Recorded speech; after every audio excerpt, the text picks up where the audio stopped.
Hello everyone, welcome to my channel again on Word of English with Anjali.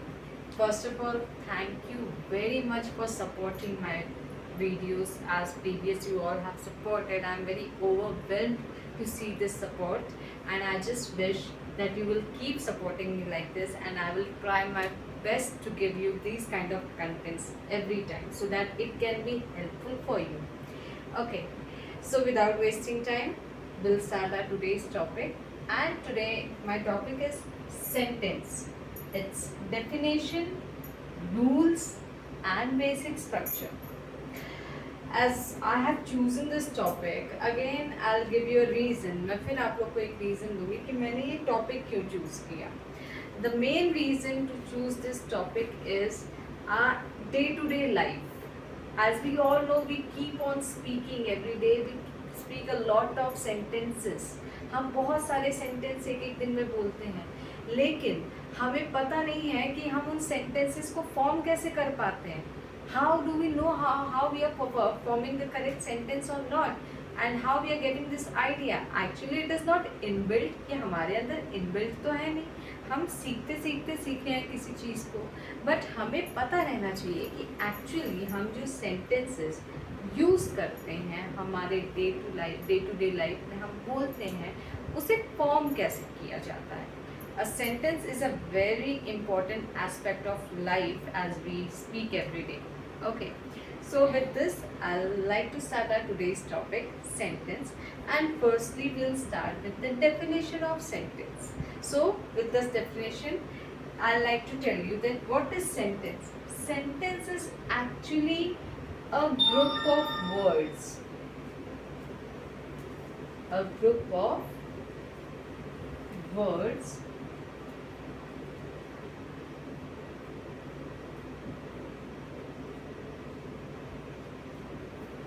combined together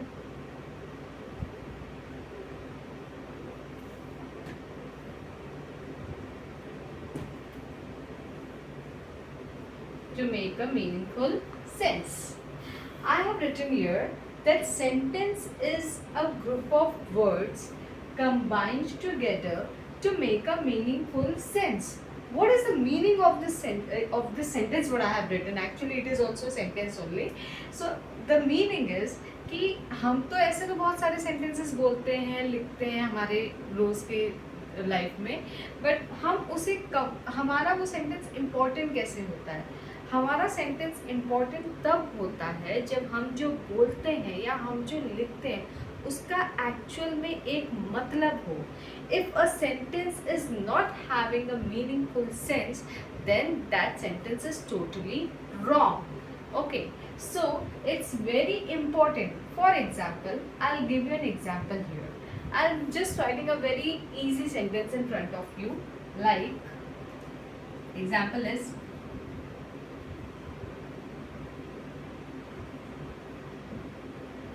I have written here, girl am I a. Actually, this is also a sentence. This is also a sentence. But is it a correct one? No. Why? Because this sentence is not combined in a proper sense. It is very important that these words should get combined properly. अगर हम इन words को properly arrange नहीं करेंगे तो हमारा ये sentence totally wrong हो जाता है. तो इसीलिए हम इसे write करने के लिए कैसे arrange करेंगे? Like this. I am a girl. Now this sentence is a proper, it is a correct sentence. Why? Because it is giving us a meaningful sense. ये हमें प्रॉपर मतलब बता रहा है. I am a girl, मैं एक लड़की हूँ, इसका एक प्रॉपर मतलब होता है. But girl am I a, it is not making any kind of sense. ये तो कोई सेंस ही नहीं बता रहा, तो इसलिए ये totally wrong sentence. So it is very important to know the definition of a sentence. Okay, now the definition was as simple as I have shown to you. I have tried to show you in a very simple manner. मैंने बहुत simply वे में आप सबको समझाया कि sentence का definition क्या होता है. अब हमारा सबसे इम्पॉर्टेंट जो चीज़ आता है जैसा कि मैंने आप सबको बताया कि ये सेंटेंस हमारा करेक्ट इसलिए है क्योंकि हमने इसे प्रॉपर एक फॉर्मेशन में हमने इसे कनेक्ट किया है। अब इसे हम कनेक्ट कैसे करते हैं, उसके लिए भी हमारे कुछ रूल्स होते हैं। अगर हम रूल्स को फॉलो नहीं करें, if we are not following the rules, then we will not be able to form a correct sentence. So it is very important to follow the rules. Now I'll tell you about the rules of a sentence which will help you to form a correct sentence. Okay, now the very first rule of a sentence, and that is your first letter should be capital. It's always important that whenever you are starting a sentence, your first letter should be capital. यानी कि जब आप अपना sentence start कर रहे हैं, आपका पहला लेटर कैपिटल होना चाहिए। आप उसे छोटे फॉर्म में नहीं लिख सकते। जैसा कि मैंने अभी आपके सामने लिखा था, I am a girl, I am again writing it here for an example. See, my first letter is capital. मेरा ये पहला लेटर कैपिटल है। अगर मैंने इसे इस तरीके से लिखा तो ये टोटली रॉन्ग हो जाएगा। It will be totally wrong. Okay, now the second rule is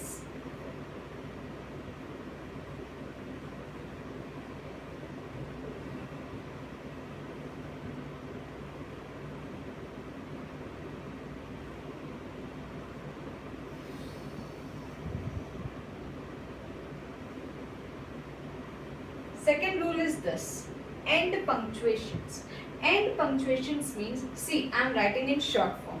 मैं यहाँ लिख तो शॉर्ट फॉर्म में रही हूँ, पर मैं आपको ब्रीफली समझा दूंगी। एंड पंक्चुएशंस का मतलब होता है जब भी हम सेंटेंस को एंड करते हैं, जब भी हम सेंटेंस को अपने ख़त्म करते हैं, तो उसके बाद हमें हमेशा इन तीनों में से कोई एक पंक्चुएशन यूज करना पड़ता है जो हमें ये दिखाए कि हमारा सेंटेंस एंड हो गया। अब हमें इन तीनों पंक्चुएशंस को कब यूज करना है, इसके बारे में तो मैं ब्रीफली बाद में भी आपको सेंटेंस में बहुत सारी चीज़ें बताने वाली हूँ, बट फिलहाल आप यहाँ ध्यान दीजिए कि जब एक नॉर्मल सेंटेंस होता है तो हम उसे फुल स्टॉप से यूज़ करते हैं, एंड करते हैं। बट जब हम एक क्वेश्चन सेंटेंस होता है, where are you going, what are you doing, why are you crying, तो these kind of sentences are question sentence. तो जब हम क्वेश्चन सेंटेंसेस लिखते हैं और उन्हें एंड करते हैं तो उस वक्त हम क्वेश्चन मार्क यूज करते हैं। When we are using exclamatory sentences like wow, what a beautiful place, so like what is this exclamatory? I'll describe it again afterwards later in a proper manner, but here I just want to say, मैं यहाँ बस इतना बोलूँगी कि जब हम कोई exclamatory sentence, कोई imperative sentence को end करते हैं तो उसके end में हम ये exclamatory mark यूज करते हैं, exclamatory mark। but अब इम्पेरेटिव सेंटेंस क्या होता है, जैसा कि मैंने अभी कहा कि आगे सेंटेंस में बहुत कुछ जानना बाकी है, तो मैं उसमें आपको ये सेंटेंसेस के फंक्शंस भी क्लियर करूँगी। Got it? Now the third rule, and that is subject plus verb plus object. This is also an important rule of sentence. It is important to form a sentence, a proper sentence. Like you can see here this example.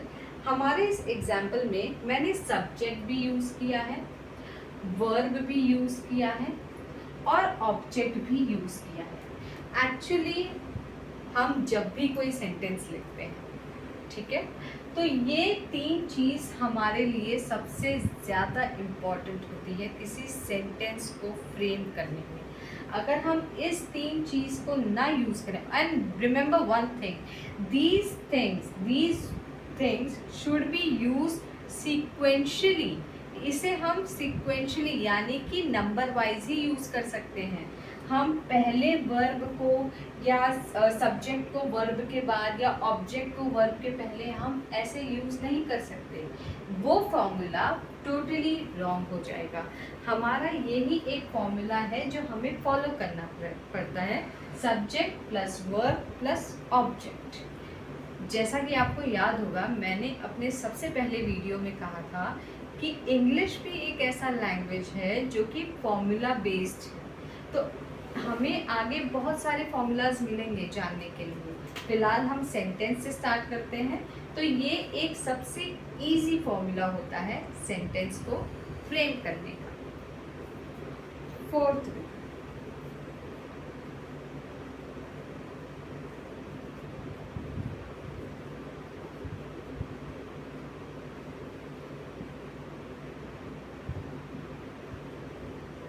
subject and verbs, subject plus verb should be interrelated. Now what is the meaning of this interrelated? Let me clear it to you. हमारा जो भी subject होता है उसके बाद हमें एक verb use करना ही पड़ता है, और वो वर्ब अगर हमारे सब्जेक्ट से इंटर रिलेट यानी कि मैच नहीं करेगा तो वो सेंटेंस भी टोटली रॉन्ग हो जाता है। जैसे मैं एक और एग्जांपल आपके सामने यहाँ पे देती हूँ।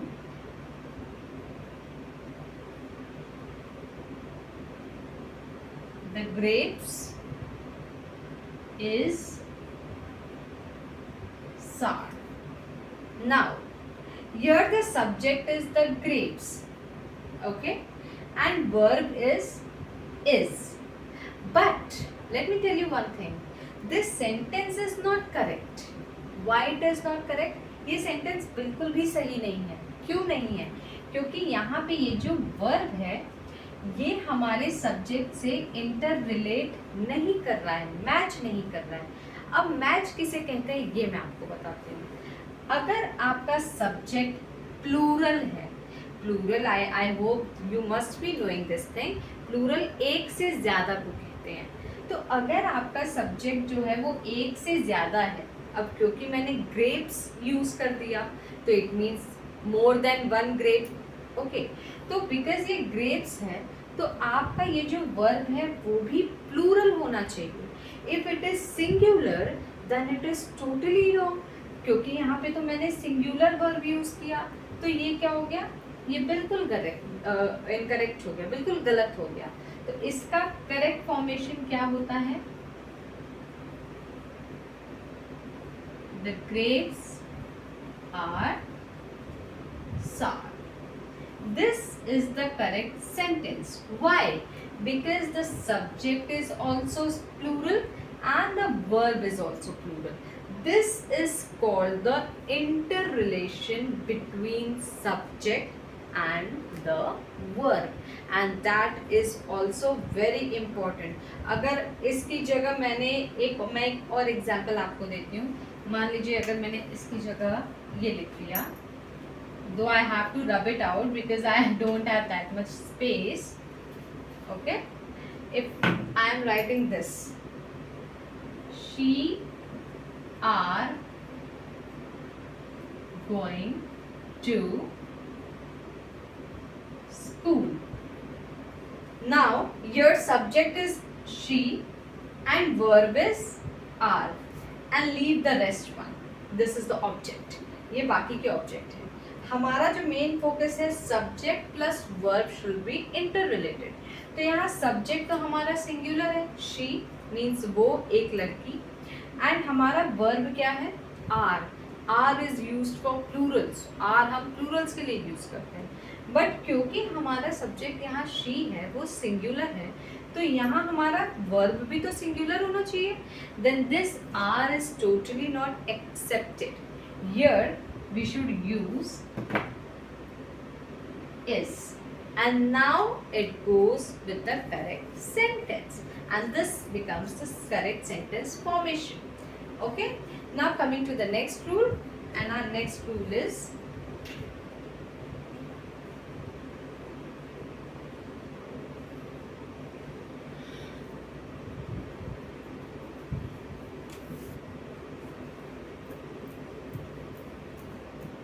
proper noun should be used in capital letters. Now, what are the proper nouns? Though again I'll give you one video on nouns also later on, but let me tell you here about proper nouns. Proper nouns are the specific name of anything. Specific मतलब होता है particular, special एक name. तो जब हम वो sentence में डालते हैं तो हमेशा हमें उसे कैपिटल लेटर में लिखना चाहिए. Not all the words of that word, सारे अल्फाबेट्स को नहीं, बट एक जो पहला लेटर होता है हमें उसे प्रॉपर नाउन के कैपिटल लेटर को लिखना चाहिए. Like she and Riya are going to school. Here I have written here she, or I can make it Sita. Okay, Sita and Riya are going to school. Though Sita is the starting word of the sentence, that's why it is capital. But don't forget, Sita is also a proper noun. And Riya is coming in the mid of the sentence. ध्यान दीजिएगा, ये रिया से हमारा sentence start नहीं हुआ है, लेकिन रिया हमारे सेंटेंस के मिड में आ रही है, फिर भी इसका आर कैपिटल है. क्यों? बिकॉज ये प्रॉपर नाउन है, इसीलिए हमने इसके आर को, इस लेटर को कैपिटल रखा है, क्योंकि ये बता सके कि ये एक स्पेसिफिक नेम है जिसका हमें पहला लेटर कैपिटल में लिखना है. तो ये हमेशा याद रखिएगा कि सेंटेंस में प्रॉपर नाउन आप कहीं भी यूज करिए, whether it is in the starting of the sentence or it is in the mid or it is at the end, you have to write the first letter of that proper noun always in capital. Got it? Now, I hope this was easy for everyone to understand. And now we will move on to the next topic of it, and that is basic structure. Remember one thing, this subject plus verb plus object, it is also a structure. ये एक structure ही है, but क्योंकि ये सिर्फ एक rule में use किया गया है, अब इसके एक्चुअल बेसिक स्ट्रक्चर्स क्या होते हैं वो मैं आपको दिखाती हूँ. तो प्लीज आप इस पे थोड़ा ध्यान दीजिएगा. I'll try my best to make you understand it in an easy way. Okay? Now, our sentences are always formed in 5 basic structures. हमारे सेंटेंस हमेशा 5 बेसिक स्ट्रक्चर्स में फॉर्म होते हैं. But one more thing is important. I have use the word basic. मैंने यहाँ पे एक word use किया है बेसिक, क्योंकि ये एक बेसिक स्ट्रक्चर मैं आपको बतानी चाह रही हूँ. बट एक्चुअली इसके और भी जो मेन स्ट्रक्चर्स हैं वो 4 और हैं जो मैं आगे के वीडियोस में आप तक पहुंचाने वाली हूँ. तो फिलहाल हम इस बेसिक स्ट्रक्चर पे कंसंट्रेट करते हैं, बिकॉज ये सबसे इम्पोर्टेंट है. उसके बाद ही हम बाकी के स्ट्रक्चर्स को समझ पाएंगे. Now there are 5 basic structures to form a sentence. Remember one thing, 5 basic structures होते हैं सेंटेंस को फॉर्म करने के लिए, जिसमें हमेशा सबसे ज़्यादा इम्पोर्टेंट ये होते हैं. It's very important. Subject plus verb. This verb is also known as predicate. इस वर्ब को हम प्रेडिकेट भी कहते हैं. ठीक है. नाउ सब्जेक्ट प्लस वर्ब, हमेशा हमारा सबसे पहला स्ट्रक्चर का बेसिक स्ट्रक्चर जो है वो ये है, सब्जेक्ट प्लस वर्ब. अब इसके आगे हम ऐड ऑन करते हैं जो कि बाकी के स्ट्रक्चर होते हैं. बट फिलहाल मैं आपको इसका एक एग्जांपल देती हूँ. Okay, she walks and here it is full stop. But just concentrate, just focus one more thing कि मैंने अगर सब्जेक्ट प्लस वर्ब यूज किया है, though I have use subject plus verb, but actually this 2 words are in itself making a meaningful sense. मतलब देखा जाए तो ये सेंटेंस को कंप्लीट है, ये सिर्फ 2 ही वर्ड है, लेकिन फिर भी ये एक कंप्लीट सेंटेंस है, ये कहीं से भी इनकम्प्लीट नहीं है। शी वॉक्स, वो चलती है, ये भी एक सेंटेंस फॉर्मेशन है और प्रॉपर है। क्यों? क्योंकि एक मीनिंगफुल सेंस दे रहा है, हमारे सेंटेंस का एक मतलब निकल रहा है, शी वॉक्स। तो ये क्या हो गया? ये हमारा एक कंप्लीट सेंटेंस हो गया, तो हम इसे इनकरेक्ट नहीं बोल सकते। ओके, तो याद रखिएगा, अगर आप 2 वर्ड भी यूज कर रहे हैं तो वो 2 वर्ड का भी एक मीनिंग होना चाहिए। अगर मीनिंग नहीं है, then that sentence is totally wrong. Okay, now the second basic structure is subject plus verb plus object. जो मैंने अभी आपको सेंटेंस के रूल में बताया था, subject plus verb plus object, this is the second important structure, basic structure of a sentence. And for example we can see that he plays football. He subject, plays, verb and football is an object. Okay, तो it's not that much tough to understand. I hope so. ये बहुत tough नहीं है। अब ज़रूरी नहीं होता कि हमारे वर्ब के बाद हमेशा हमारा जो सेंटेंस है वो ऑब्जेक्ट से ही एंड हो। It's not important. Like that's why there is a third basic structure and it is subject plus verb plus adjective. Subject plus verb plus adjective. What I did here, in place of object I have used adjective. Object की जगह मैंने क्या use कर लिया? Adjective use कर लिया। अब इसे हम एक complete sentence बनाने के लिए कैसे sentence बना सकते हैं? Like the food is delicious. The food is delicious. This sentence is also complete. Okay, and what is this? In case of this object I have used this adjective and I have completed my sentence with an, I have end my sentence with an adjective. Okay, so this is what subject plus verb plus adjective, and here the sentence is also making a meaningful sense. Okay, now coming to the fourth one,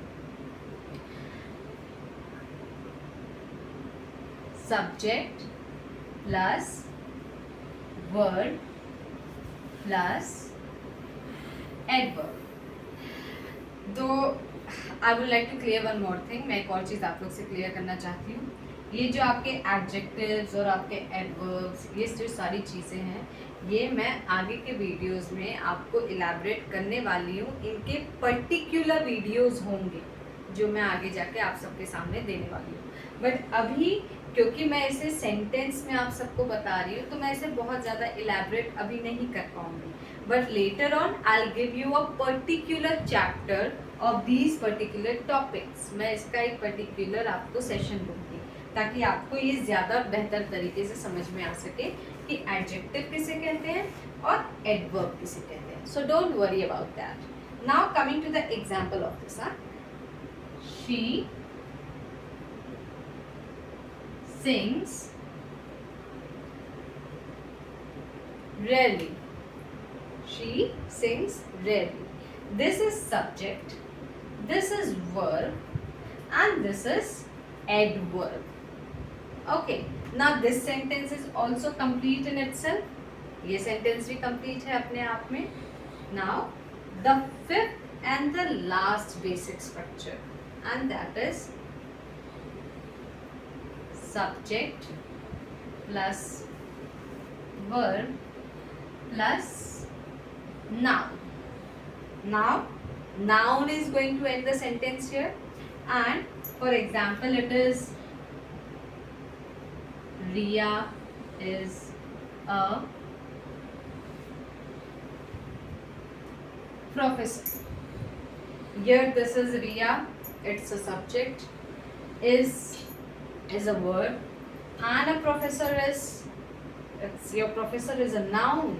Okay, so here you can see your noun is ending the sentence, here your adverb is ending the sentence, your adjective is helping us to end the sentence, it is object here, and here there is nothing but it's verb at the last. But remember one thing, all the sentences are making a meaningful sense. अगर इनका कोई मतलब नहीं निकलता तो ये सारे के सारे सेंटेंसेस रॉन्ग होते। इसलिए हमारे सेंटेंस जब हम एंड करते हैं तो उसका अपने आप में एक मीनिंगफुल सेंस यानी कि एक मतलब निकलना चाहिए। और एक चीज़ आप सबने नोटिस की होगी कि सब्जेक्ट के बाद हमेशा वर्ब आता है। After verb only we add whatever we have to add. हम वर्ब के बाद ही जो हमें ऐड करना होता है, like object, adjective, adverb, noun, whatever it is, phrases भी ऐड होते हैं, लेकिन वो कब ऐड होते हैं? After verb only, because the two main points of forming a sentence is subject plus predicate, that is subject plus verb. So friends, I hope that my today's class was helpful for you to understand what I want to teach you today. तो I just wish कि जिस तरीके से आपने मुझे अभी तक support किया, आप आगे भी मुझे इसी तरीके से सपोर्ट करें ताकि मैं ऐसे ही कुछ इम्पोर्टेंट टॉपिक्स आपके सामने ला सकूं. And the most important thing, this chapter doesn't ends here. ये अभी चैप्टर यहाँ ख़त्म नहीं हुआ है. इस सेंटेंस के आगे और भी चैप्टर्स आएंगे जिसमें हम फंक्शंस के बारे में बात करेंगे और स्ट्रक्चर के बारे में बात करेंगे. सो अगर आपको ये टॉपिक प्रॉपर तरीके से समझना है तो आप मेरे नेक्स्ट वीडियोस का वेट करिएगा. I will try to upload it as soon as possible. And please, if you really think that is helping you out, then please don't forget to like, share and subscribe my channel. Thank you very much. Jai Hind.